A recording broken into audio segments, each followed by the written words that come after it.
Praise Lord, जय मसीह की। मैं स्टैनली मैकवान, मेरे YouTube channel Hindi Gujarati Bible study में आपका स्वागत है। मेरे चैनल को आज अभी इसी वक्त आप सब्सक्राइब कर लीजिए। बाइबल में लिखा है कि परमेश्वर ने मूसा से कहा, मूसा मेरे लोगों को छुड़ा, लेकिन फिरौन तुमको आसानी से नहीं जाने देगा, क्योंकि मैं उसके मन को कठोर करूँगा, हठीला करूँगा और वो तुम्हें नहीं जाने देगा। क्या परमेश्वर किसी को हठीला करते हैं? क्या फिरौन को परमेश्वर ने हठीला किया था? अगर परमेश्वर ने हठीला किया था तो उसका नाश क्यों हो गया? क्या ये कुछ गलत नहीं है? सच्चाई क्या है? क्यों फिरौन हठीले हुए थे? इसके पीछे क्या राज है? वो जानने के लिए इस वीडियो को पूरा देखो। आओ वचन की ओर चले और बाइबल से एक भजन संहिता उसका 95 और पहले वचन से लेकर 11वें वचन तक। आओ हम यहोवा के लिए ऊंचे स्वर से गाएं, अपने उद्धार की चट्टान का जय जयकार करें।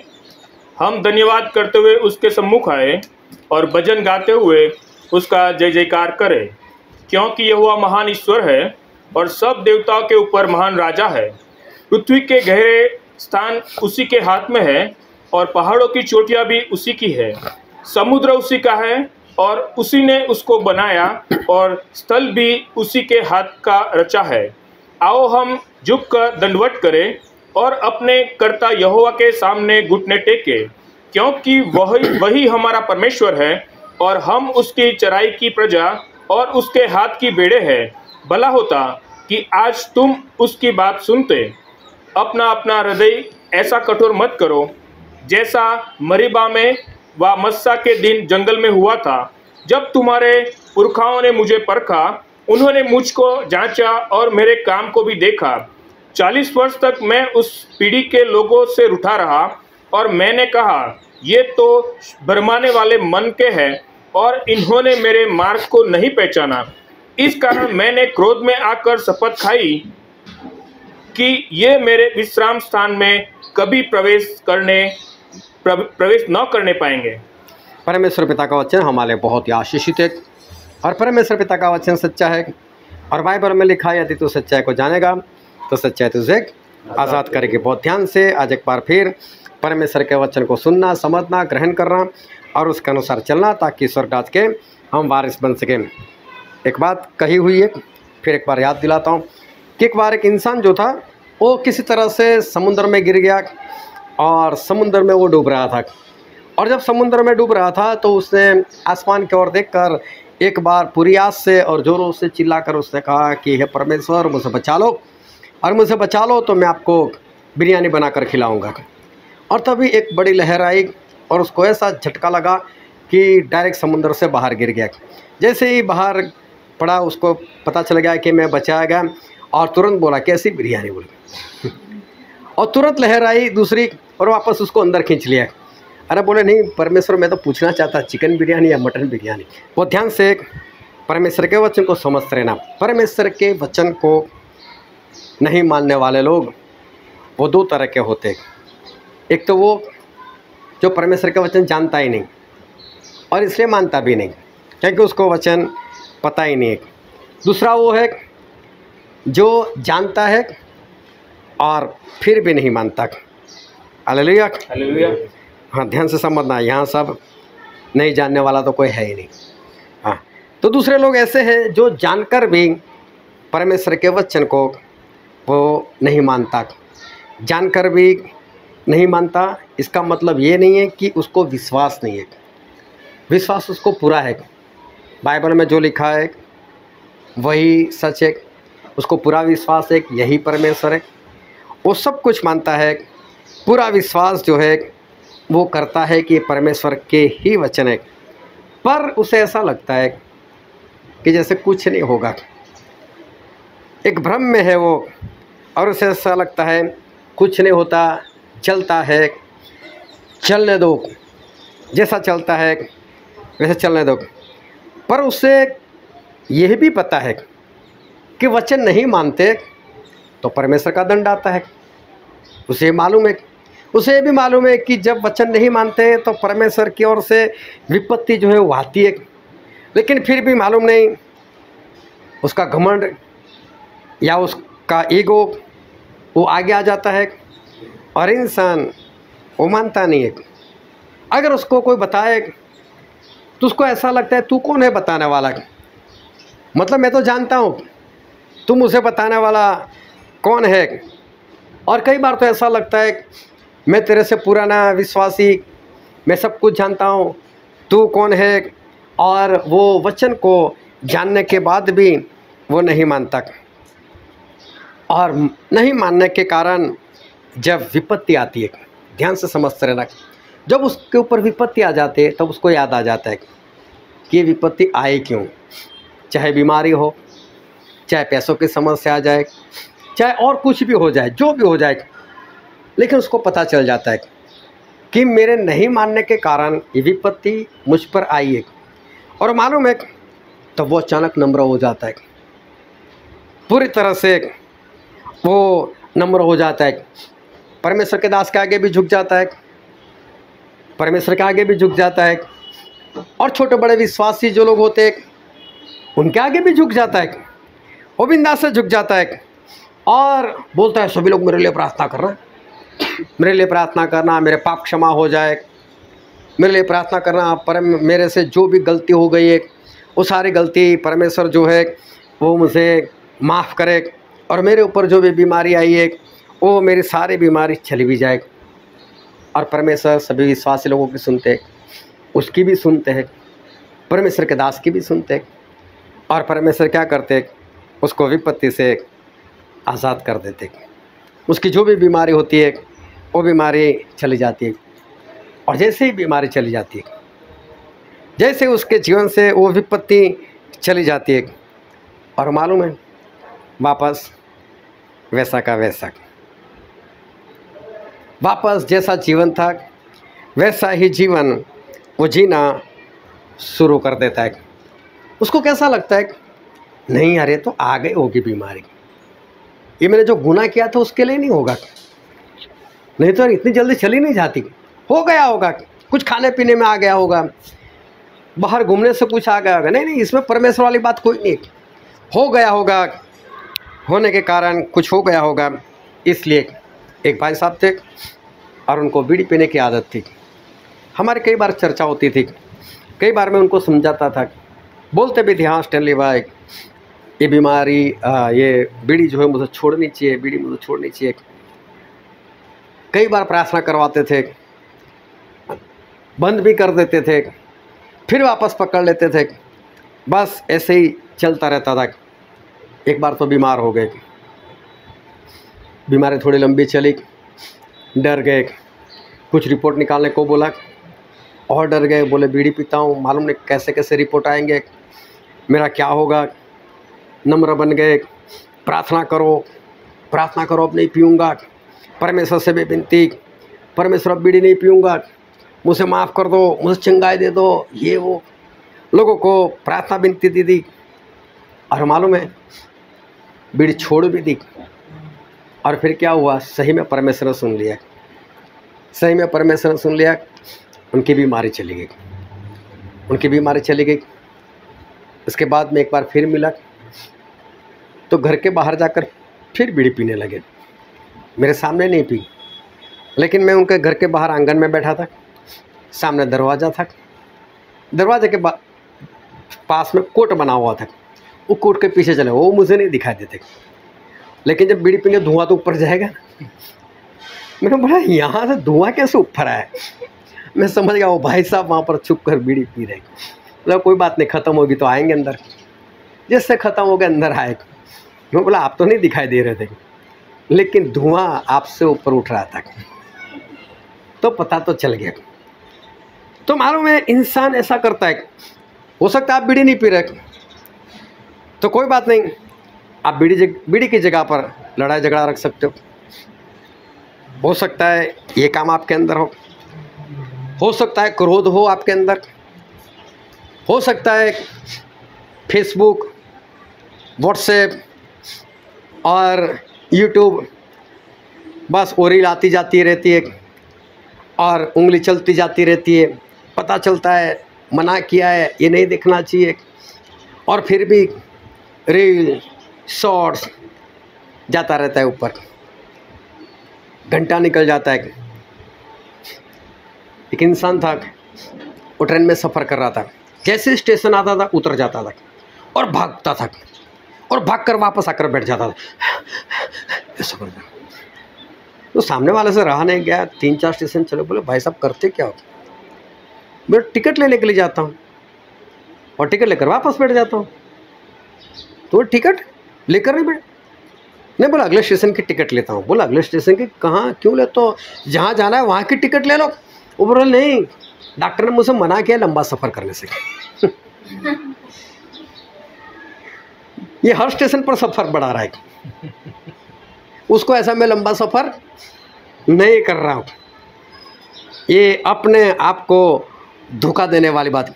मेरे पास कहाँ वक्त है वीडियो देखने का, 1-1 घंटा मैं नहीं देख सकता, बस 1 मिनट का शॉर्ट्स, 1 मिनट की रील, लेकिन वो घंटे देखता है वो तो, उसका क्या, देखते देखते पूरा घंटा निकल गया। अपने आप को ठगने की बात, अपने आप को धोखा देने की बात, गालियाँ, क्रोध, लोगों की निंदा करना, इधर की बातें उधर करना। मैंने तो बीड़ी वाले का उदाहरण दिया, लेकिन जो भी आप में है उसके साथ बीड़ी की जगह पर वो बात को रख लेना। जब बीमारी आती है इंसान नम्र बन जाता है, परमेश्वर से क्षमा मांगता है, परमेश्वर के दास से क्षमा मांगता है, लोगों को बोलता है मेरे लिए प्रार्थना करो, परमेश्वर मुझे क्षमा करे, परमेश्वर मुझे क्षमा करे। परमेश्वर करते भी, परमेश्वर विपत्ति भी दूर करते। और फिर जब गवाही देने का वक्त आता है गवाही भी दे देता है, लेकिन उसके बाद फिर वही काम, फिर वही रील, फिर वही शॉर्ट, फिर वही गालियाँ, फिर वही क्रोध, फिर वही लड़ाई, फिर वही झगड़ा। आ गई होगी बीमारी। हो तो अभी तो सभी के हालात बिगड़े हुए, सभी जगह पर बीमारी, तो मुझे भी आ गई होगी। और जानकर भी इंसान वापस वही पाप में जीवन जीता है। एक सवाल पूछता हूँ, क्या ऐसा होता है कि नहीं? हो रहा है ना सर? ऐसा होता है। इंसान जो है वो ऐसा करता है। और वो मालूम है, आखिर में वो बीड़ी वाला भाई का एक बार एक्सीडेंट हो गया, सब कुछ ख़त्म हो गया, सब कुछ ख़त्म हो गया। लेकिन उससे पहले मालूम नहीं कितनी बार उनके साथ ऐसा हुआ था। क्षमा मांगते थे, लोगों को प्रार्थना विनती देते थे, बच जाते थे। लेकिन एक वक्त ऐसा आया, एक्सीडेंट हो गया और सारी बात जो है वो ख़त्म हो गई। और मालूम है ऐसे लोगों को क्या कहते हैं? ऐसे लोगों को बाइबल कहती है हठीले लोग। Hallelujah, hallelujah. ध्यान से समझना, ऐसे लोगों को बाइबल ऐसे कहते हैं हठीले लोग। वो समुद्र में डूबने वाला जैसा, जैसे ही प्रार्थना की, जैसे ही परमेश्वर ने बचाया, तुरंत कौन परमेश्वर, कैसी बिरयानी, कौन सी बिरयानी। और जैसे ही वापस अंदर, फिर नहीं परमेश्वर। मैं तो पूछ रहा था यार परमेश्वर को नहीं पता चलता। एक इंसान पॉकेट मार रहा था बस के अंदर, और मारते वक्त ही जिसका पॉकेट था उसने उसका हाथ पकड़ लिया। बोले क्या कर रहे थे? पॉकेट निकाल रहे थे। और बोला नहीं, मुझे तो खुजली आ रही थी। तो वहीं हाथ पॉकेट पर नहीं जाता था जब खुजली आ रही थी तब। इंसान को ऐसा है कि मैं लोगों को धोखा दे सकता हूँ और साथ में परमेश्वर को भी धोखा दे सकता हूँ। लेकिन हमारे परमेश्वर, गुप्त में देखने वाले परमेश्वर, उनको सब कुछ पता चलता है। ऐसे लोग जो है वो हठीले लोग हैं। और मालूम है हठीला कौन होता है? ध्यान से समझना, हठीला दुष्टात्मा होता है। हठीला शैतान है, हठीला दुष्टात्मा है। किसी के अंदर दुष्टात्मा आ गया, मुझे बुलाया गया, वहाँ पर प्रार्थना की, दुष्टात्मा चला गया। हफ्ते बाद फिर दुष्टात्मा, फिर बुलाया गया, फिर मैं गया। और मालूम है दुष्टात्मा ने मुझसे एक बात की, बोले देख भाई, तू मुझे निकालने के लिए मत आ, और मैं भी तुझसे कुछ नहीं करूँगा। क्योंकि पहली बार जब आया था दुष्टात्मा, बोला कौन स्टैनली, क्या कर लेगा वो, यीशु क्या कर लेगा। और जब दूसरी बार वही दुष्टात्मा आया तो क्या बोलने लगा कि देख तू भी मुझसे मत निकाल और मैं भी तेरी बात नहीं करूँ, मैं भी तुझे कुछ नहीं करूँगा, ना मैं तुझे परेशान करूँगा। मतलब तू भी शांति से रह और मुझे भी यहाँ पर शांति से रहने दे। जब तुझे निकाला गया था तब तू वहाँ से वापस आया क्यों? जब तुझे बोला था कि यहाँ से तू निकल जा, तेरा अपमान हुआ, लेकिन फिर भी तू वापस क्यों आया? और बाइबल में ऐसा लिखा है, हम पढ़ते हैं मत्ती रचित सुसमाचार उसका 12वां अध्याय 43-44। जब अशुद्ध आत्मा मनुष्य में से निकल जाती है तो सुखी जगहों में विश्राम ढूंढती फिरती है और पाती नहीं। तब कहती है कि मैं अपने उसी घर में जहां से निकली थी लौट जाऊंगी, और आकर उसे सुना, जाड़ा बुहारा और सजा सजाया पाती है। यहाँ पर लिखा है कि दुष्ट आत्मा निकल जाता है और फिर क्या सोचता है, नहीं कहीं शांति नहीं मिल रही, कहीं आनंद नहीं मिल रहा है, मैं वापस कहाँ जाऊँगा? उसी घर में। अरे वहाँ तो तुझे मारा था, वहाँ तो तुझे परमेश्वर के आग से जलाया गया था, वहाँ तो तुझे परेशान किया गया था, और तेरा अपमान कर तुझे भगा, चल भाग यहाँ से, तुझे उस घर से निकाला। और देखो, अगर आपका रिश्तेदार ऐसा करे तो क्या जाओगे उसके घर में कभी? लेकिन ये हठीले दुष्टात्मा होते हैं, कैसे भी कर कर उनको निकालो। एक बहन के अंदर दुष्टात्मा आ गया और जब उसके लिए प्रार्थना चल रही थी, उसको भगा रहे थे, तो क्या बोला दुष्टात्मा मालूम है? कोई बात नहीं, तू भगा रहा है ना, मैं चला जाऊंगा, लेकिन तेरे जाने के बाद मैं फिर आ जाऊंगा। कितना हठीला है ये शैतान की आत्मा। शैतान और दुष्ट आत्मा जो है वो हठीला है, और मालूम है वो क्या सोचता है? मैं मेरे घर में वापस जाऊंगा। जिसके शरीर में रहता था उसको खुद का घर मान कर बैठ गया, उसको अपना घर समझता है। देखो कितना हठीला है। अरे परमेश्वर की रचना है, तेरा घर नहीं है। और देखो परमेश्वर की रचना को, एक इंसान को, एक व्यक्ति को, उसके शरीर को अपना घर समझने लग गया। कुछ दिन रहा क्या, उसको अपना घर समझ लिया। मेरा घर, जिस घर में से मैं निकला था उस घर में मैं वापस जाऊंगा। देखो कितना हठीला है ये शैतान का आत्मा। और फिर मत्ती में लिखा है उसका 8वां अध्याय और उसका 29 वचन। और देखो, उन्होंने चिल्लाकर कहा, देखो किसी को दुष्टात्मा थी, पूरी सेना थी, और वो लोग चिल्लाकर बोल रहे, हे परमेश्वर के पुत्र, हमारा तुझसे क्या काम? क्या तू समय से पहले हमें दुख देने यहाँ आया है? समय से पहले दुख देने आया है। इस बात को नोट करना, समय से पहले दुख देने आया है। इसका मतलब इनको मालूम है कि हमको एक दिन तो दुख मिलने वाला है, एक दिन तो हमको नरक में, जहाँ हमको नरक में भेजने वाला है, एक दिन तो ये हमको मारने वाला है, लेकिन वो दिन आज नहीं है। तो प्रभु से को क्या बोलते हैं? वक्त से पहले दुख देने के लिए है। इसका मतलब जानते हैं कि हम जो कर रहे हैं उसकी सजा क्या है। इनको मालूम है, वचन जानते हैं, परमेश्वर को भी पहचानते हैं, और फिर भी गलत काम किए जा रहे हैं। इसके लिए इनको हठीला कहा है। ये हठीले लोग हैं। और फिर आगे हम पढ़ते हैं लूका उसका 8वां अध्याय और उसका 31 वचन। और उन्होंने उससे विनती की, यहाँ भी सेना वाला है और वो विनती करता है कि हमें अथाह गड्ढे में जाने की आज्ञा न दे। अथाह गड्ढे में मतलब आग की उस झील में जाने की आज्ञा ना दे। मतलब इनको मालूम है कभी भी हमको भेजने वाला है, आज नहीं तो कल भेजने वाला है। देखो वचन जानते हैं, वचन समझते हैं, वचन के ऊपर विश्वास है, परमेश्वर के ऊपर भी विश्वास है, परमेश्वर को जानते भी है लोग, और जानकर भी ये परमेश्वर के वचन नहीं मानते, इसलिए उनको हठीले कहा गया है। जितने लोग परमेश्वर के वचन को जानते हैं, परमेश्वर के वचन के ऊपर विश्वास भी है, उनको जो सिखाया गया उनको मालूम भी है, वो परमेश्वर के ऊपर भी विश्वास करते हैं, उसके बाद भी गुनाह करते हैं, ये सारे हठीले लोग हैं। इसको कहा जाता है हठीले लोग। ये शैतान की आत्मा जानता है मेरा अंत क्या है। उसको ये भी मालूम है कि वो दिन कब है, उसको ये भी मालूम है कि वो मुझसे कहाँ पर डालने वाला है, लेकिन तो भी क्या समझता है, क्या कर लेगा यीशु? मुझे तो जैसे जीना है वैसे ही जीवन जीऊँगा, और वो बिंदास से वो जीवन जीता है, बिंदास से परमेश्वर की रचना को वो खराब करता है। ये हठीले लोग हैं। परमेश्वर मूसा के पास आए जब मूसा 80 साल के थे और मूसा को बोला, मूसा मैं इस धरती पर इसलिए आया हूँ कि तू मेरे लोगों को छुड़ाए फिरौन के हाथ से। लेकिन जो खास बात कही थी आज मैं उनके उस बात के ऊपर जोर डालना चाहता हूँ। और हम पढ़ते हैं निर्गमन का पुस्तक उसका 4 अध्याय और 21 वचन।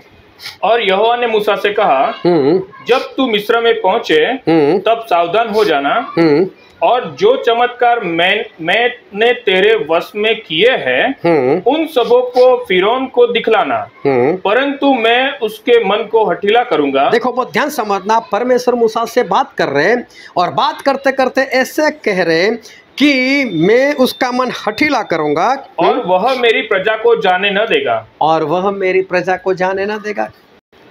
परमेश्वर ऐसा बोल रहे कि मैं फिरौन को हठीला करूंगा, मैं उसके मन को कठोर कर दूंगा और फिरौन तुम्हें नहीं जाने देगा। क्या परमेश्वर हठीला करेंगे? बाइबल में तो ऐसा ही लिखा है। परमेश्वर स्पष्ट बोल रहे कि मैं उसका मन कठोर करूंगा, मैं उसका मन हठीला करूंगा और वो तुम्हें नहीं जाने देगा। मूसा मेरे लोगों को छुड़ा, लेकिन फिरौन का मन मैं हठीला करूंगा और वो तुम्हें नहीं जाने देगा। फिर मूसा वहाँ पर गए और परमेश्वर के कहने के हिसाब से एक के बाद वो चमत्कार करने लगे। आज हम सारे चमत्कार देखने वाले और देखने का भी कुछ कारण है। और हम पढ़ेंगे निर्गमन का पुस्तक उसका 7वां अध्याय और 8वें वचन से लेकर 13 वचन तक। फिर यहोवा ने मूसा और हारून से इस प्रकार कहा कि जब फिरौन तुमसे कहे कि अपने प्रमाण का कोई चमत्कार दिखाओ, तब तू हारून से कहना कि अपनी लाठी को लेकर फिरौन के सामने डाल दे कि वह अजगर बन जाए। तब मूसा और हारून ने फिरौन के पास जाकर यहोवा की आज्ञा के अनुसार किया। और जब हारून ने अपनी लाठी को फिरौन और उसके कर्मचारियों के सामने डाल दिया, तब वह अजगर बन गया। तब फिरौन ने पंडितों और टोनाह करने वालों को बुलवाया और मिस्र के जादूगरों ने आकर अपने अपने तंत्र मंत्र से वैसा ही किया। उन्होंने भी अपनी लाठी को डाल दिया और वे भी अजगर बन गए। पर हारून की लाठी उनकी लाठियों को निगल गई, परंतु फिरौन का मन और हठीला हो गया और यहोवा के वचन के अनुसार उसने मूसा और हारून की बातों को नहीं माना। देखो इसका मन हठीला हो गया। जब मूसा ने लाठी का सांप बनाया तो जादू टोना करने वालों ने भी बनाया और ये हठीला हो गया। वो तो बाइबल में लिखा है इसलिए हम समझते इसका मन हठीला हो गया। लेकिन उस वक्त वहाँ पर जितने लोग थे उनको कहाँ मालूम किसका मन हठीला हुआ। वो कहना क्या चाहता है, तेरा परमेश्वर कर सकता है तो मेरे तो इंसान कर सकते। तेरा परमेश्वर अजगर बनाता है लाठी का, तो मेरे तो जादू टोना करने वाला हम इंसान बनाए, तो तेरे परमेश्वर से मैं क्यों डरूँ? चल जा भाई, मैं किसी को नहीं छोड़ने वाला। इसको बाइबल में हठीला कहा गया है। मगर इसको ये तो मालूम इसका परमेश्वर है, इसको ये भी मालूम उसका परमेश्वर ने ये सांप बनाया, उसको ये भी मालूम है कि उसके सांप ने मेरे वाले सांपों को तो खा लिया। लेकिन फिर भी वो क्या बोलता है, नहीं जाने दूंगा। क्यों? क्योंकि मेरे लोग भी तो ये काम करें, मतलब तेरे परमेश्वर बड़े तो हमारे लोग भी बड़े हैं। विश्वास तो इसको भी है कि हाँ सही में इसके परमेश्वर ने ही काम किया, लेकिन मैं क्यों मानूं, मेरे पास है और लोग और वो भी तो काम कर रहे। इसको कहते हैं हठीले लोग। और देखो इसने नहीं जाने दिया, मैं क्यों मानूं।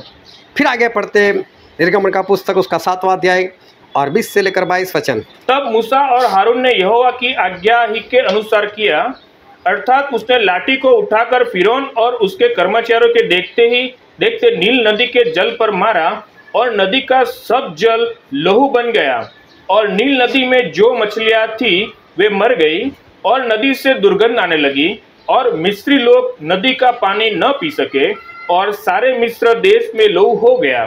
तब मिस्र के जादूगरों ने भी अपने मंत्र तंत्रों से वैसा ही किया, तो भी फिरौन का मन हठीला हो गया और यहोवा के कहने के अनुसार उसने मूसा और हारून की न मानी। देखो जब पानी का लहू बनाया परमेश्वर ने किया, तो जादू टोना करने वालों ने भी पानी का लहू बनाया, उन्होंने भी लहू बनाया। जब उन्होंने लहू बनाया तो फिर उन्होंने बिंदास से बोल दिया, तेरा परमेश्वर कर सकता है तो मेरे लोग भी कर सकते, मैं नहीं जाने दूंगा। और बाइबल में स्पष्ट लिखा है कि उसका मन जो है वो कठोर हो गया, उसका मन जो है वो हठीला हो गया। फिर इसके 8वें अध्याय में लिखा है, 8वां अध्याय और 5, 6, 7 वचन। फिर यहोवा ने मूसा को आज्ञा दी कि हारून से कह दे कि नदियों, नहरों और झीलों के ऊपर लाठी के साथ अपना हाथ बढ़ाकर मेंढकों को मिस्र देश पर चढ़ा ले आए। तब हारून ने मिस्र के जलाशय के ऊपर अपना हाथ बढ़ाया और मेंढकों ने मिस्र देश पर चढ़कर उसे छा लिया। और जादूगर ने भी अपने तंत्र मंत्रों से उसी प्रकार मिस्र देश पर मेंढक चढ़ा ले आए। देखो, जब परमेश्वर मेंढक लेकर आए तो इधर इन लोगों ने जादू टोना से भी मेंढक लेकर आए। और फिर 14-15 वचन पढ़ तो आगे। और लोगों ने इकट्ठे करके उनके ढेर लगा दिए और सारा देश दुर्गंध से भर गया। परंतु जब फिरौन ने देखा कि अब आराम मिला है, तब यहोवा के कहने के अनुसार उसने फिर अपने मन को कठोर किया और उनकी न सुनी। अभी देखो, मेंढक आने को तो आ गए परमेश्वर की ओर से भी, और इधर जादू टोना से भी आ गए, लेकिन अब इसको भगाए कैसे? भगाने का कोई तरीका नहीं था। तो फिर उन्होंने मूसा को बुलाया, मूसा इधर आ, इस मेंढकों को भगाए, यार मैं जाने दूंगा, मैं छोड़ दूंगा सभी को। विपत्ति आई, मान गया, नम्र हो गया, दिन हो गया, मूसा जाने दूंगा, इसको हटाओ पहले। और मूसा ने मेंढकों को आज्ञा दी, चाहे जादू टोना से आए थे, चाहे अपनी ओर से आए थे, सभी को एक जगह पर इकट्ठा कर दिया। सारे मेंढक मर गए। लेकिन जैसे ही फिरौन ने देखा शांति मिल गई मेंढक से, वापस कौन यहोवा, कौन परमेश्वर के लोग, मैं नहीं जाने देने वाला। क्या इसको नहीं मालूम कि इसके परमेश्वर काम कर रहे? सभी तो देख रहा है, सभी उसकी निगाह के सामने हो रहा है, और वो खुद अपने जीवन में काम करवा रहा है। आओ और इस मेंढकों को दूर करो। मतलब मालूम है इसका परमेश्वर कर सकता है, बोलेंगे तो इनके परमेश्वर मानेंगे। मतलब परमेश्वर के ऊपर पूरा विश्वास है, मूसा के ऊपर पूरा विश्वास है, लेकिन है हठीला। मैं नहीं जाने दूंगा। जैसे ही शांति मिली, बोले मैं तो नहीं जाने दूंगा। फिर आगे पढ़ते उसका 16 से लेकर 19 वचन। फिर यहोवा ने मूसा से कहा, हारून को आज्ञा दे कि तू अपनी लाठी बढ़ाकर भूमि की धूल पर मार, जिससे वह मिस्र देश पर में कुटकियां बन जाए। और उन्होंने वैसा ही किया, अर्थात हारून ने लाठी को ले हाथ बढ़ाकर भूमि की धूल पर मारा। तब मनुष्य और पशु दोनों पर कुटकियां हो गई, वरन सारे मिस्र देश में भूमि की धूल कुटकियां बन गई। तब जादूगरों ने चाहा कि अपने तंत्र मंत्रों के बल से हम भी कुटकियां ले आए, परंतु यह उनसे न हो सका, और मनुष्यों और पशुओं दोनों पर कुटकियां बनी ही रही। तब जादूगरों ने फिरौन से कहा, यह तो परमेश्वर के हाथ का काम है। तो भी यहोवा के कहने के अनुसार फिरौन का मन कठोर होता गया, और उसने मूसा और हारून की बात न मानी। देखो, अभी जुए आ गए लोगों के ऊपर, जुए आ गए, सभी के जीवन में जुए आ गए। और यहाँ तक कि अभी जादू टोना करने वाले नहीं कर सके ये काम, उनसे नहीं हुआ। तो भी फिरौन का मन कठोर हुआ और बोल दिया, कोई बात नहीं, मैं तो नहीं जाने देने वाला और मैं नहीं छोड़ने वाला। फिर आगे पढ़ते हैं उसका 28 से लेकर 32 वचन।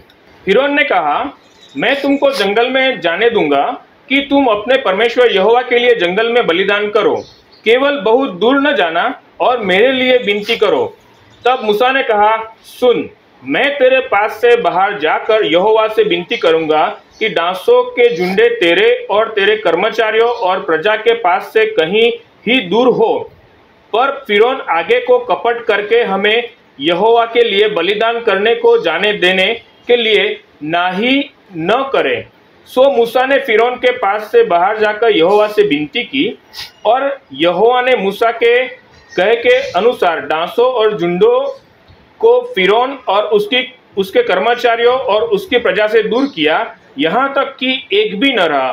तब फिरौन ने इस बार भी अपने मन को सुन्न किया और उन लोगों को जाने न दिया। देखो, मक्खियाँ बहुत आ गई और जादू टोना से कुछ नहीं हो रहा है। और फिर बोल रहा है, ए मूसा आ जाओ, मुझ पर दया करो, मुझ पर कृपा करो, अपने परमेश्वर से विनती करो, मक्खियों को दूर करो, मक्खियों को दूर करो। मक्खियों को दूर भी किया। मूसा ने कहा भी, देख पहले के जैसा मत करना, कठोर मत करना, अपने आप को हठीला मत बनाना, हमको जाने देना। बोला नहीं जाने दूंगा, मक्खियों को दूर करो, मक्खियों को दूर करो। यही हमारे आसपास हो रहा है। यही विश्वासी लोगों के जीवन में हो रहा है।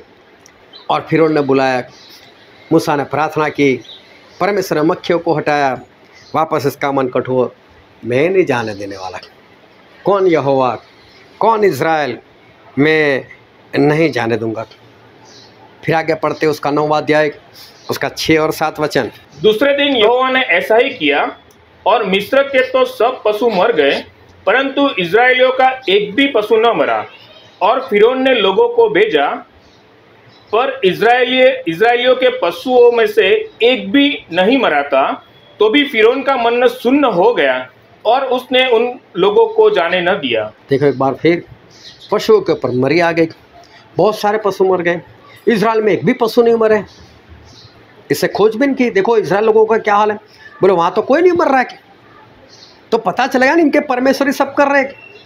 और जो खोजबीन हो रही है वो भी इसी के लिए हो रही है, क्योंकि उसको मालूम है कि इनके परमेश्वर का, चलो देखे तो सही, कहीं उनके परमेश्वर कर रहा है ऐसे ही हो रहा है। तो पता भी चला कि वहाँ तो कुछ नहीं हो रहा है, मतलब इनका परमेश्वर ही कर रहा है। लेकिन फिर भी ये फिरौन हठीला हुआ और लोगों को नहीं जाने दिया। फिर आगे पढ़ते हैं उसका 10 से लेकर 12 वचन। सो वे भट्टी में की राख लेकर फिरौन के सामने खड़े हुए, और मूसा ने उसे आकाश की ओर उड़ा दिया, और वह मनुष्य और पशुओं दोनों पर फफोले और फोड़े बन गई। और उन फोड़ों के कारण जादूगर मूसा के सामने खड़े न रह सके, क्योंकि वे फोड़े जैसे सब मिस्रियों के वैसे ही जादूगरों के भी निकले थे। तब यहोवा ने फिरौन के मन को कठोर कर दिया, और जैसा यहोवा ने मूसा से कहा था उसने उसकी न सुनी।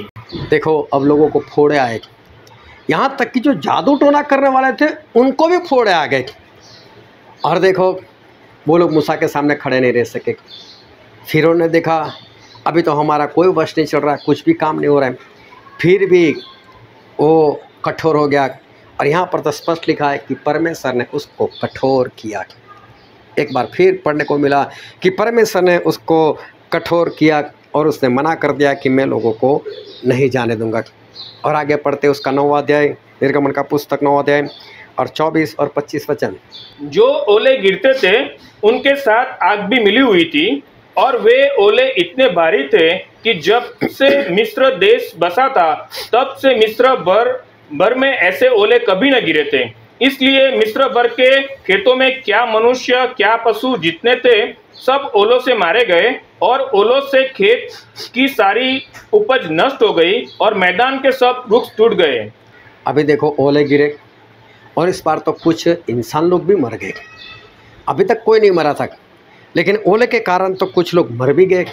फिर आगे पढ़ते उसका 27 और 28 वचन। तब फिरौन ने मूसा और हारून को बुलवा भेजा। अभी बहुत ध्यान से समझना, मूसा और हारून को बुलाया और उनसे कहा कि इस बार मैंने पाप किया है। देखो फिरौन बोल रहा है मैंने पाप किया है, यहोवा धर्मी है, यहोवा धर्मी है, और मैं और मेरी प्रजा अधर्मी है। मैं और मेरी प्रजा अधर्मी है। मेघों का गरजना और ओलों का बरसना तो बहुत हो गया। अब भविष्य में यहोवा से विनती करो, तब मैं तुम लोगों को जाने दूंगा, और तुम न रोके जाओगे। हाँ, मैं तुमको रोकूंगा नहीं, मैं तुमको जाने दूंगा। मैं अधर्मी हूँ, मेरे लोग अधर्मी है, यहोवा न्यायी है। देखो कितना कुछ बोल रहा है।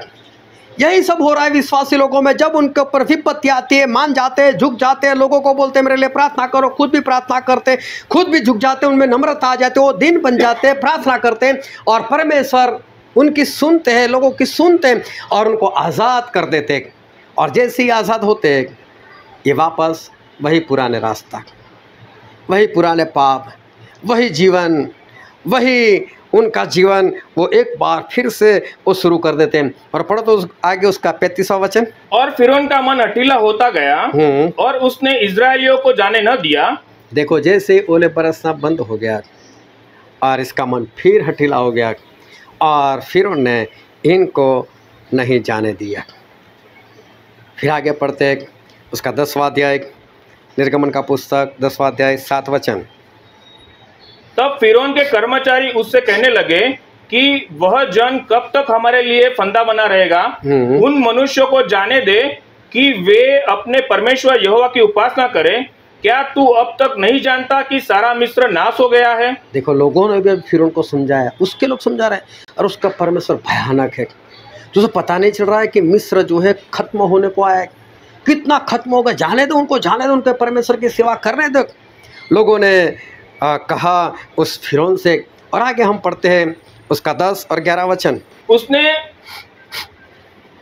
इस प्रकार उनसे कहा, यहोवा तुम्हारे संग रहे, जबकि मैं तुम्हें बच्चों समेत जाने देता हूँ। देखो तुम्हारे आगे को बुराई है, नहीं ऐसा नहीं होने पाएगा। तुम पुरुष ही जाकर यहोवा की उपासना करो। तुम यही तो चाहते थे। और वे फिरौन के सम्मुख से निकाल दिए गए। देखो फिरौन ने एक बार फिर कहा, सभी लोग नहीं लेकिन और लोगों को लेकर जाओ, सभी लोग मत जाना। और उसका मन कठोर हुआ। आगे पढ़ो उसका 16 से लेकर 20 वचन तक। तब फिरौन ने फुर्ती से मूसा और हारून को बुलवा के कहा, मैंने तो तुम्हारे परमेश्वर यहोवा का और तुम्हारा भी अपराध किया है। देखो एक बार फिर बोल रहा है, जब टिड्डियाँ बहुत आ गई, सारे खेतों को खा लिया, और देखो ये फिरौन वापस पश्चाताप कर रहा है। फिर से पढ़ो 16 से 20। तब फिरौन ने फुर्ती से मूसा और हारून को बुलवा के कहा, मैंने तो तुम्हारे परमेश्वर यहोवा का और तुम्हारा भी अपराध किया है। इसलिए अब की बार मेरा अपराध क्षमा करो और अपने परमेश्वर यहोवा से विनती करो कि वह केवल मेरे ऊपर से इस मृत्यु को दूर करे। तब मूसा ने फिरौन के पास से निकलकर यहोवा से विनती की। तब यहोवा ने बहुत प्रचंड पछुआ बहाकर टिड्डियों को उड़ाकर लाल समुद्र में डाल दिया, और मिस्र के किसी स्थान में एक भी टिड्डी न रह गई।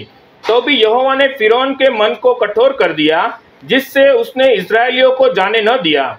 एक बार फिर यहाँ लिखा है कि परमेश्वर ने इस फिरौन का हृदय कठोर कर दिया, हठीला कर दिया, और उसने नहीं जाने दिया। ध्यान से समझते रहना, ये मान रहा है फिर इसका हृदय कठोर, लेकिन यहाँ पर लिखा है कि परमेश्वर ने उसके हृदय को कठोर किया। फिर आगे पढ़ते उसका 10वां अध्याय, निर्गमन का पुस्तक उसका 10वां अध्याय और उसका 22 वचन। तब मूसा ने अपना हाथ आकाश की ओर बढ़ाया, और सारे मिस्र देश में 3 दिन तक घोर अंधकार छाया रहा। अभी अंधकार छा गया और पूरे मिस्रवासी जो है वो इधर उधर नहीं देख पा रहे। और आगे पढ़ो 27, 28, 29 वचन। पर यहोवा ने फिरौन का मन हठीला कर दिया, जिससे उसने उन्हें जाने न दिया।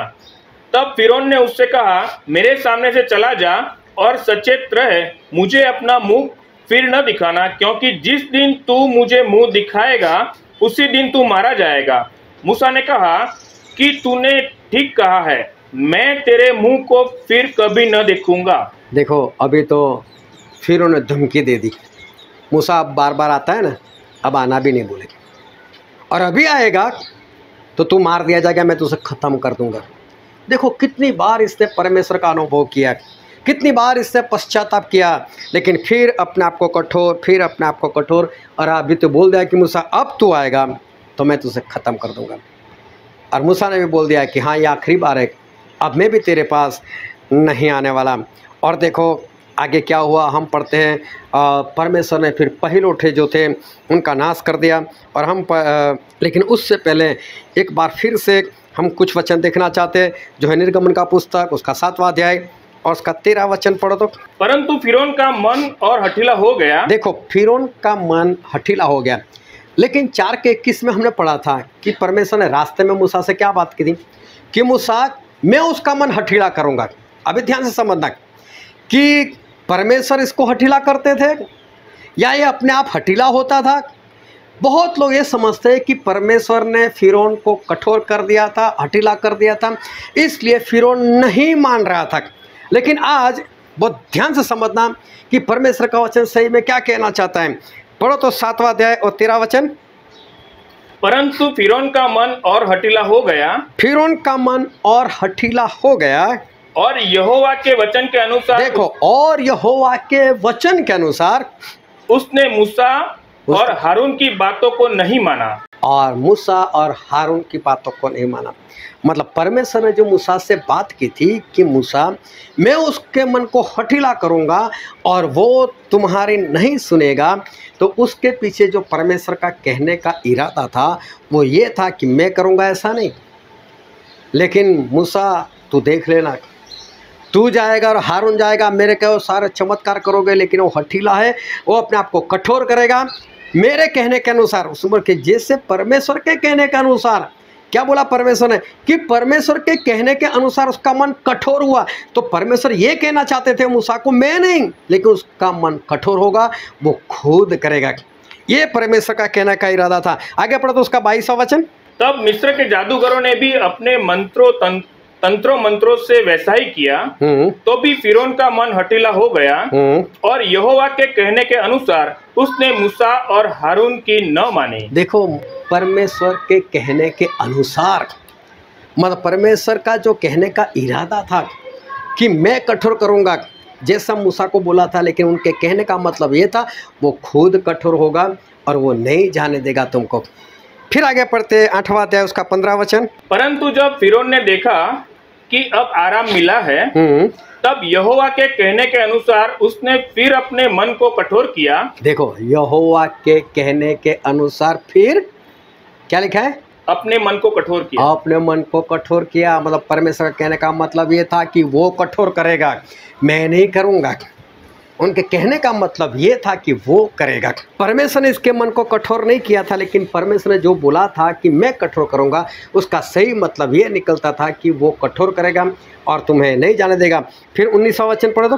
तब जादूगरों ने फिरौन से कहा, यह तो परमेश्वर के हाथ का काम है। तो भी यहोवा के कहने के अनुसार फिरौन का मन कठोर होता गया। हाँ, उसका मन कठोर होता गया। परमेश्वर ने किया ऐसा नहीं, लेकिन परमेश्वर के कहने के अनुसार, मतलब परमेश्वर ने जो किया था उसका सही मतलब ये था कि मैं नहीं करूँगा, लेकिन वो अपने आप को कठोर करता रहेगा। फिर उसका 8वां अध्याय और उसका 32वां वचन। तब फिरौन ने इस बार भी अपने मन को सुन्न किया। देखो, अब खुद की बात, फिरौन ने खुद अपना मन सुन्न किया और उन लोगों को जाने न दिया। और उन लोगों को जाने न दिया, वो खुद अपने मन को कठोर करता था। 3 बार हमने पढ़ा कि परमेश्वर ने किया, परमेश्वर ने किया, लेकिन परमेश्वर ये कहना चाहते थे वो तुम्हें नहीं जाने देगा और वो अपना मन कठोर करेगा। परमेश्वर सही में ऐसा कहना वो चाहते थे, और ये सारी बातों से हमको पता चलता है कि परमेश्वर किसी का मन कठोर नहीं करते, लेकिन उनके कहने का मतलब ये था कि वो अपने आप को कठोर करेगा और तुम्हें नहीं जाने देगा। फिर पढ़ो उसका 9वां अध्याय और 34 और 35 वचन। यह देखकर कि मेघ और ओलो और बादल का गरजना बंद हो गया, फिर फिरौन ने अपने कर्मचारियों समेत फिर अपने मन को कठोर करके पाप किया। देखो, फिर लिखा है उसने अपने आप को कठोर किया और पाप किया।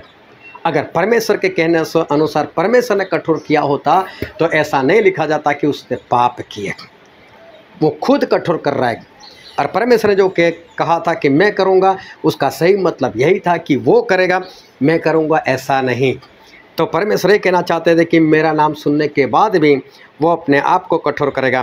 फिर 9वां अध्याय और उसका 7वां वचन पढ़ो तो। और फिरौन ने लोगों को भेजा, पर इजरायलियों के पशु में से एक भी नहीं मरा था। तो भी फिरौन का मन सुन्न हो गया और उसने उन लोगों को जाने न दिया। हाँ, वो खुद हठीला था ही, वो खुद कठोर मन का था ही, वो हठीले मन का था ही। परमेश्वर ने कुछ नहीं किया, वो खुद हठीला था और हठीला बना रहा। लेकिन जहाँ जहाँ पर 3 जगह पर हमने पढ़ा कि परमेश्वर ने उसका मन कठोर किया, वो परमेश्वर ये कहना चाहते थे कि मैं भेजूँगा, फिर भी वो तुम्हें नहीं जाने दूँगा। इस सारी बातों से हमको एक बात का पता चलता है कि परमेश्वर ने जो कहा था मैं हठीला करूँगा, उसका सही मतलब था कि वो खुद अपने आप को हठीला करेगा, और वो हठीला है ही। अब ध्यान से समझना कि वो हठीला है और हठीला रहेगा। देखो, विपत्ति के वक्त कैसे झुक जाता था, विपत्ति के वक्त कैसा पश्चाताप करता था, विपत्ति के वक्त कैसा बोलता था। फिरौन वो मूसा को बुलाता था, हारून को बुलाता था, मुझे क्षमा करो, परमेश्वर धर्मी है लेकिन मैं अधर्मी हूँ, मेरे लोग अधर्मी है। और आज यही सब विश्वासी लोग जो है वो कर रहे। और जैसे विपत्ति चली जाती थी, ये फिर से बोलता था, कौन यहोवा और कौन परमेश्वर के लोग, मैं किसी को नहीं जाने दूंगा। अपने आप को वो कठोर करता था, अपने आप को हठीला करता था। परमेश्वर चाहते ना एक ही चुटकी में सभी लोगों को आज़ाद कर ले जा सकते थे। और ध्यान समझना है, परमेश्वर में इतनी शक्ति थी कि वो सभी को एक झटके में आज़ाद कर ले जा सकते थे। और हम एक वचन पढ़ते निर्गमन का पुस्तक, उसका 9वां अध्याय और 15 और 16 वचन। मैंने तो अभी हाथ बढ़ाकर तुझे और तेरी प्रजा को मरी से मारा होता। देखो परमेश्वर बोल रहे, अगर मैंने हाथ बढ़ाकर मरे से तुझे और तेरे पशु लोगों को मारा होता, हाँ, और तू पृथ्वी पर से सत्यानाश हो गया होता, तो सत्यानाश भी हो गया होता। परंतु सचमुच मैंने इसी कारण तुझे बनाए रखा है कि तुझे अपना सामर्थ्य दिखाऊं और अपना नाम सारी पृथ्वी पर प्रसिद्ध करूं। लेकिन मैंने तुझे इसलिए आज तक जिंदा रखा है ताकि मैं पूरे पृथ्वीवासी लोगों को मेरा नाम जो है वो प्रकट करूं। देखो इसका हठीलापन जो था वो परमेश्वर इसलिए चला रहे थे, इसलिए इसका नाश नहीं कर रहे थे, क्योंकि परमेश्वर जो है वो पूरी दुनिया में अपने आप को प्रकट करना चाहते थे। वरना परमेश्वर चाहते तो एक ही पल में ये फिरौन कब का नाश हो गया होता, कब से वो ख़त्म हो गया होता। लेकिन साथ साथ में परमेश्वर की ये भी मर्जी थी कि फिरौन जो है उसको भी वक्त मिले और वो भी बचाया जाए। आखिर में ऐसा हुआ कि उसकी जो लिमिट थी हठीला होने की, ये लिमिट भी क्रॉस कर गया और फिरौन वो हठीला होने की लिमिट क्रॉस कर गया और आखिर में वो नाश होने गया। पहली बार ऐसा हुआ कि लोग मरने लगे जब पहले उठका परमेश्वर ने नाश किया और एक के बाद लोग नाश होने लगे। और तब फिरौन जो था उसके घर में भी मौत होने लगी और फिरौन के घर में भी मौत आई। आखिर में फिरौन ने बोला, हम वचन पढ़ते हैं निर्गमन का पुस्तक उसका 12वां अध्याय और उसका 31 और 32 वचन। तब फिरौन ने रात में मूसा और हारून को बुलवा कर कहा, तुम इजराइलियों समेत मेरी प्रजा के बीच से निकल जाओ और अपने कहने के अनुसार जाकर यहोवा की उपासना करो। अपने कहने के अनुसार अपनी भेड़ बकरियों और गाय बैलों को साथ ले जाओ और मुझे आशीर्वाद दे जाओ। देखो आखिर में फिरौन ने बोला, सभी लोग चले जाओ और मुझे भी आशीष दो। इसको पूर्ण रीति से पता चल गया कि इनके परमेश्वर वो भयानक से थे। और उसका 30 वचन पढ़ो तो। और फिरौन रात ही को उठ बैठा और उसके सब कर्मचारी वरन सारे मिस्री उठे और मिस्र में बड़ा हाहाकार मचा, क्योंकि एक भी ऐसा घर नहीं था जिसमें कोई मरा न हो। सोचो, मिस्र देश का एक भी घर ऐसा बाकी नहीं रहा था जिसमें कोई ना मरा हो। फिरौन के घर से लेकर झाड़ू पोछा करने वाले सभी लोगों के घर में कम से कम एक मौत तो हो गई थी। और तब जाकर फिरौन ऐसा बोलता है, जाओ सभी लोग। अब फिरौन बोलता है कि जाओ और मुझे भी आशीष दो। अरे इतना नुकसान होने के बाद कब तक हम परमेश्वर का कहा हुआ ना माने? कब तक हम परमेश्वर के वचन जानते उनकी आज्ञा को ना माने? कब तक हम ऐसा करते रहे कि आज्ञा ना माने, बीमार होते रहे, हमारे ऊपर विपत्ति आती रहे और फिर पश्चाताप करें, फिर लोगों से बोले कि मुझे मेरे पापों की क्षमा मिल जाए, मुझे एक मौका मिल जाए, मैं बच जाऊं। परमेश्वर से प्रार्थना करो, खुद भी झुक जाओ और परमेश्वर से प्रार्थना करो, फिर परमेश्वर ने चंगाई दे दी, फिर वापस हठीलापन, फिर वापस विपत्ति, फिर वापस नम्र बन जाना, फिर वापस विपत्ति से आज़ाद होना, फिर वापस जैसे के तैसे। कब तक ऐसा जीवन होता रहेगा? कब तक ऐसे जीवन जीते रहोगे? और एक दिन ऐसा आया फिरौन के जीवन में कि उसके देश में कोई भी ऐसा घर नहीं था जिसमें एक भी मौत ना हुई हो। अगर पहले ही मान जाता तो क्या ऐसा होता? क्या पहले ही मान लिया होता तो क्या इतनी बड़ी सज़ा भुगतनी पड़ती? लेकिन इंसान जो सच्चे परमेश्वर को छोड़कर वो पाप कर रहा है, इसलिए उनके जीवन में ऐसी घटनाएं जो है वो होती है। हर बार फिरौन जानते हैं कि इनके परमेश्वर खतरनाक है। हर बार उनको पता था तो भी बार बार वो विरोध करते थे।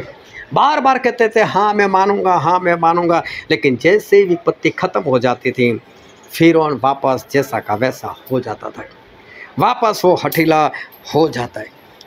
कई लोग ऐसे हैं, बुखार आ जाता है, कहीं पर दर्द होने लग जाता है और तुरंत परमेश्वर क्षमा करो, परमेश्वर क्षमा करो, परमेश्वर ऐसा, परमेश्वर ऐसा सभी से बोलेंगे, तब उनको झुकने में कोई शर्म नहीं आती।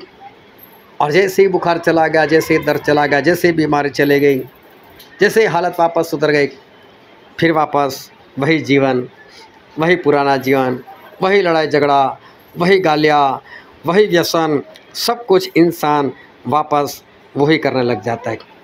लेकिन कब तक ऐसा होता रहेगा? कब तक इंसान जो है ऐसे जीवन जीता रहेगा? ये काम बंद कर दो। ये बार बार के गुनाह, बार बार के पाप वो बंद कर दो। कहीं फिरौन के जैसा ना हो जाए कि एक बार सभी जगह पर सब कुछ खत्म हो जाए और तब तक तुम ना मानो।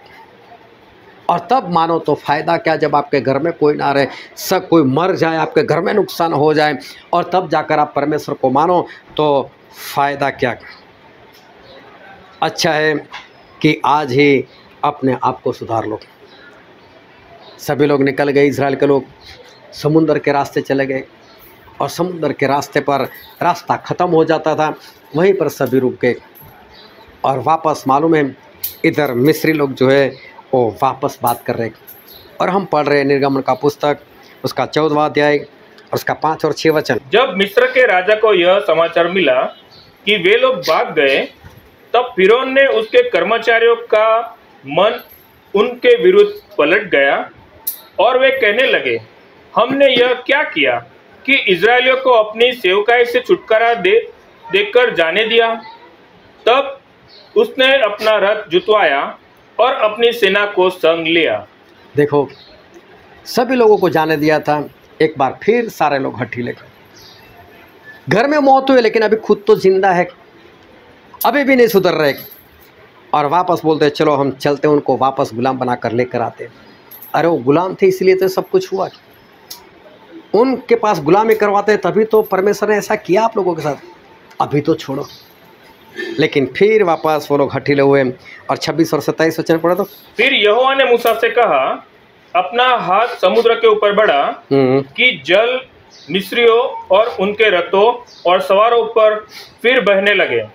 तब मूसा ने अपना हाथ समुद्र के ऊपर बढ़ाया और बोर होते होते क्या हुआ कि समुद्र फिर ज्यों का त्यों अपने बल पर आ गया और मिस्री उल्टे भागने लगे, परंतु यहोवा ने उनको समुद्र के बीच ही में झटक दिया। ध्यान से समझना। आखिर में ये लोग समुद्र के पास गए, परमेश्वर ने समुद्र को फाड़ दिया और मूसा को बोला कि सारे इज़राइल को बोल अंदर से निकल जाए। सभी लोग अंदर जाकर निकल गए, लेकिन मिस्री लोगों ने देखा कि हम लोग भी जाएंगे, जब ये लोग जा रहे तो हम भी जाएंगे।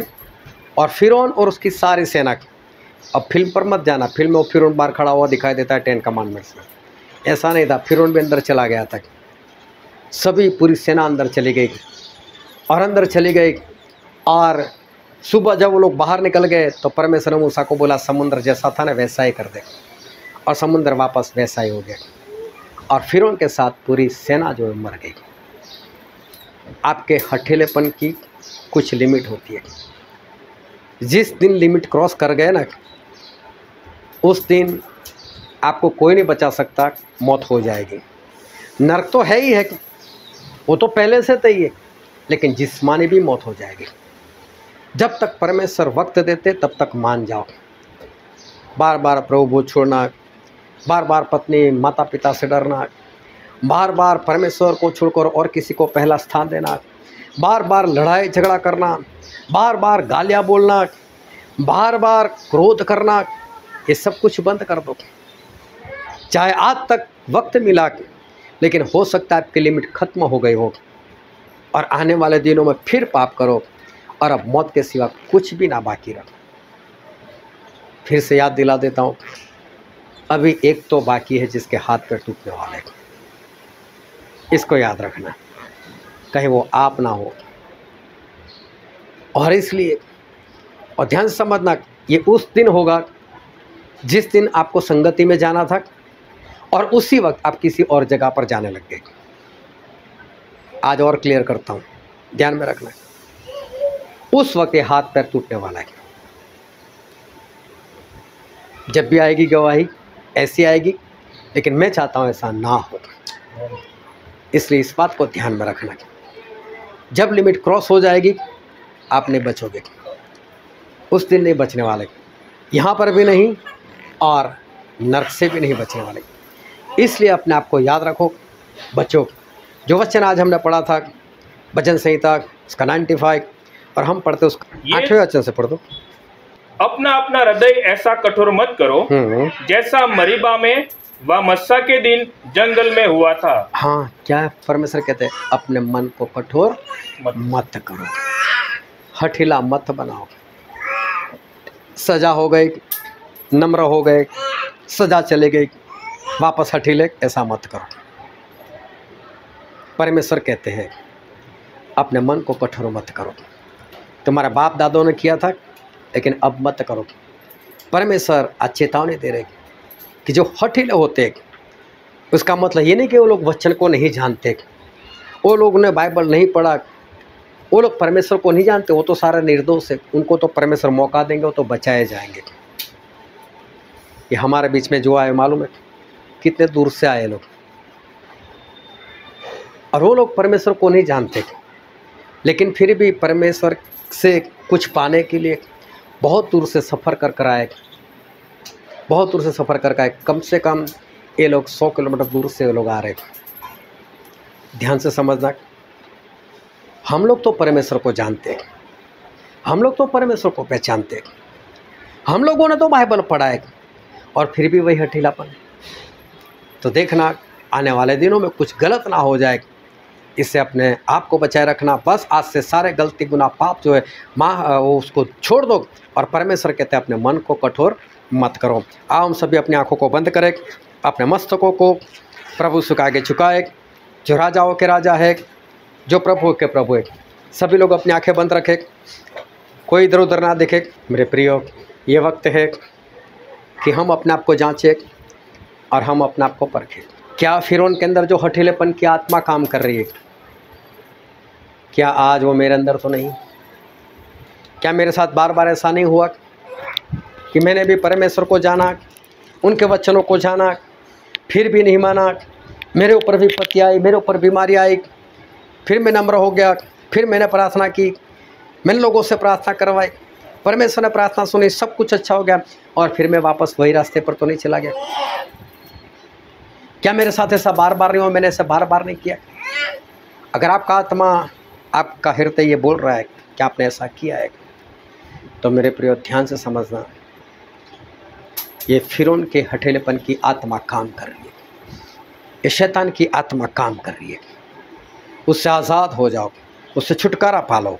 कहीं ऐसा ना हो जाए कि फिरौन हठीलेपन की लिमिट क्रॉस कर गया और आखिर में खुद भी नाश हो गया।